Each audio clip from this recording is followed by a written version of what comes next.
टक्कर देउछि बीएसएनएल। ग्राहकों को बीएसएनएल रो खास उपहार। खूब शीघ्र मिलिब खुशी खबर। दर्शक बंधु, सरकारी टेलीकॉम कंपनी भारतीय संचार निगम लिमिटेड बा बीएसएनएल ग्राहकों पई एक खुशी खबर रही। वर्तमान समय रे टेलीकॉम कंपनी गुड़िक मध्य प्रतियोगिता जारी रहितबा बेले बीएसएनएल किंतु ता काम करि चलेछि।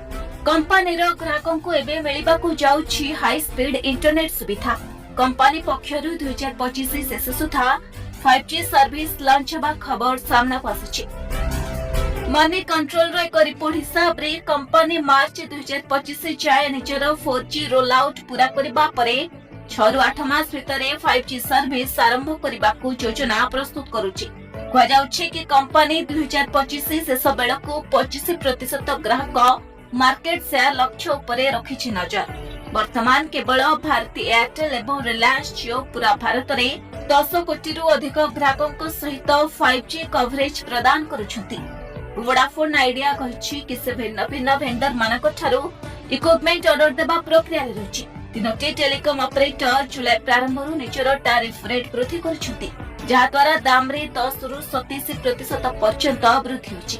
ଆହୁରି ମଧ୍ୟ ଜଣା ପଡ଼ିଛି କି ଟାରିଫ ବୃଦ୍ଧିର 15 ଦିନ ଭିତରେ 2.5 ଲକ୍ଷ ଗ୍ରାହକମାନେ ଅନ୍ୟ ଟେଲିକମ୍ କମ୍ପାନୀ ଛାଡ଼ି बीएसएनएल ରେ ପୋର୍ଟ କରିଛନ୍ତି।